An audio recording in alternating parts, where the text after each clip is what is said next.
অনেকের কোয়ারিজ ছিল, আপু তিরামিসু কীভাবে বানিয়েছো, রেসিপি শেয়ার করো। সো হ্যালো এভরিওয়ান, আসসালামু আলাইকুম। কী অবস্থা সবার, কেমন আছেন সবাই? চলো তোমাদের সাথে তিরামিসু রেসিপিটা শেয়ার করি। ফার্স্টে এখানে আমি দুইটা ডিমের কুসুম নিয়ে নিয়েছি, সাথে এখানে চিনি নিয়েছি। এখন এটাকে মিক্স করে যেটা করব, এটাকে বয়েল করে নিব, যেটা কিনা আমি গরম পানির উপর দিয়ে দেন এটাকে ঝাল করে করে জাস্ট এইভাবে নেড়ে নেড়ে এটাকে একদম কালারটা চেঞ্জ করে ফেলবো। এটা হলে না ডিমের যে কুসুমটা, মানে যেটা কাঁচা অংশটা আমরা ইউজ করেছি, সেটার যে ব্যাকটেরিয়া আছে সবগুলো দূর হয়ে যাবে, মানে সব কিছু একদম পারফেক্ট হয়ে যাবে। দেখো এখন একদম পারফেক্ট এরকম হয়েছে। ঠান্ডা হওয়ার পর না এটা একটু জমে গেছে, ব্যাপার না। তারপর এখন এটার সাথে আমি এটা ভালো করে মিক্স করে এখন এটার সাথে আমি ক্রিম চিজ ইউজ করব। এটা না অথেন্টিক তিরামিসু বলা যাবে না। যদি অথেন্টিক তিরামিসু করতে চাও তাহলে তোমাদের থেকে মাস্কারপোনে চিজ ইউজ করতে হবে, যেটা কিনা অনেক বেশি অ্যালকোহল থাকে। আমার কাছে মনে হয় এটা আমাদের জন্য ইউজ না করাই ভালো, বিকজ অফ আমরা যেহেতু মুসলিম, সো আমাদের জন্য এটা একদমই উচিত নয়।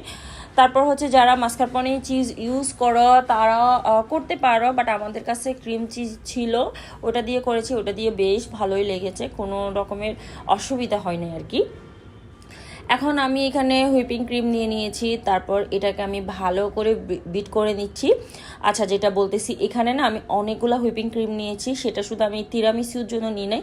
সেদিন না আমি অনেকগুলো ডেজার্ট করেছি, আমি তোমাদের সাথে আস্তে আস্তে শেয়ার করব। যদিও আমি সব কিছু রেসিপি করতে পারি নাই, যেটুকু করেছি আমি তোমাদের সাথে আস্তে আস্তে সব কিছু শেয়ার করব, তার জন্য আমাকে একটু টাইম দিতে হবে আর কি। তারপর এটাকে আমি ভালো করে বিট করে দেখো একদম এরকম একটা টেক্সচার নিয়ে এসেছি, যেটা কিনা একদম পারফেক্ট হয়েছে আমার কাছে মনে হচ্ছে। তারপর এটাকে আমি ভালো করে নেড়ে কিছুটা হাফ করে নিয়েছি। তারপর যেই আমি বেটারটা, ডিমের যে বেটারটা আমি করেছি চিজ আর মানে চিজ ক্রিম দিয়ে, তো ওইটার সাথে এটাকে আমি এখন হুইপিং ক্রিমটাকে সাথে মিক্স করে নিব। ভালো করে এটাকে মিক্স আপ করে নিতে হবে। এই সময় না আপনার বিটার আর ইউজ করতে হবে না, এটা জাস্ট আপনি এরকম স্প্যাচুলার দিয়ে ভালো করে মিক্স করে নেবেন। আচ্ছা, আরেকটা কথা বলি, সেটা আমার ব্যাকগ্রাউন্ডে অনেক গাড়ির সাউন্ড পাবেন, সেটা একটু কমা দৃষ্টিতে দেখবেন, যেহেতু আমি এখন আম্মুর বাসায় আসি। আমি আসলে অনেক বেশি অসুস্থ, সো এই জন্য আমি আম্মুর বাসায় চলে এসেছি। তারপর এই জন্য একটু সাউন্ডটা একটু অন্যরকম হতে পারে।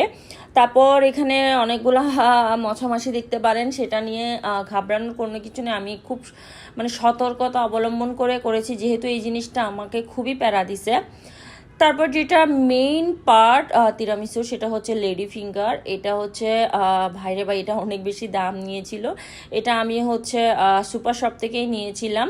তারপর এখানে আমি সুন্দর করে লেডি ফিঙ্গারগুলো দিয়ে দিয়েছি। আমি না এই লেডি ফিঙ্গার যদি না পাইতাম তাহলে আমি এটাকে হোমমেড বানিয়ে নিতাম, বাট লাকিলি এটা আমি পেয়ে গেছি যখন চাইছিলাম, তাই আমার আর বানাতে হয় নাই। তবে লেডি ফিঙ্গার কীভাবে হোমমেডলি বানায় সেটার রেসিপিও আমি ভালো করে শিখে নিয়েছি। তারপর এখানে আমি ক্রিমের একটা লেয়ার দিয়ে দেন আমি আরেকটা লেয়ারে লেডি ফিঙ্গার দিয়ে দিচ্ছি এখানে না ভালো করে। আচ্ছা হ্যাঁ, এখানে যেটা বলতেছিলাম সেটা এখানে একটা মানে ব্ল্যাক কফির একটা গরম পানি দিয়ে সুন্দর করে এখানে একটা মানে লিকুইড আর কি, কফির একটা পানি মিক্সার বানিয়েছি, সেটা দিয়ে না লেডি ফিঙ্গারটাকে আমি ভিজিয়ে নিচ্ছিলাম।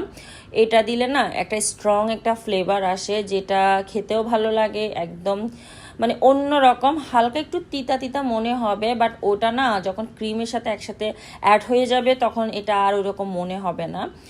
তারপর এই যে একদম পারফেক্টলি সুন্দর করে করে নিয়েছি। তারপর আমি আবার লেয়ারিং করে নিচ্ছি। এখন ক্রিমের যে লেয়ারটা সুন্দর করে আমি এটাকে সেট করে নিব। এগুলা না আমি যেদিন দাওয়াত হোস্ট করেছি তার আগের দিন রাতেই বানিয়েছি। ওই সময় না আমার ডাইনিং টেবিলের ফুললি সব দিকে খালি ডেজার্ট আর ডেজার্ট ছিল। সো আমার বলাতে অনেক কিছু হয়তো ভুল ত্রুটি হতে পারে, সো তোমরা একটু ক্ষমা দৃষ্টিতে দেখবা। তারপর ওইটাকে আমি রাতে সারা রাত ওভারনাইট হচ্ছে গিয়ে আমি ফ্রিজিং করে সকালবেলা হচ্ছে কোকো পাউডার দিয়ে এটাকে আমি সুন্দর করে ডেকোরেশন করে নিয়েছি, যেটার ক্লিপ আমি নিতে পারি নাই। তারপর এখানে আমি একটা পাপায়া ডেজার্ট বানিয়েছি, যেটা কিনা আমি তোমাদের সাথে হচ্ছে ঈদে অলরেডি রেসিপি শেয়ার করে দিয়েছি। তোমরা না দেখে থাকলে দেখতে পারো। সো আজকের ভিডিওটা এখানেই শেষ করতেছি। সবাই ভালো থাকবেন। আল্লাহ হাফিজ।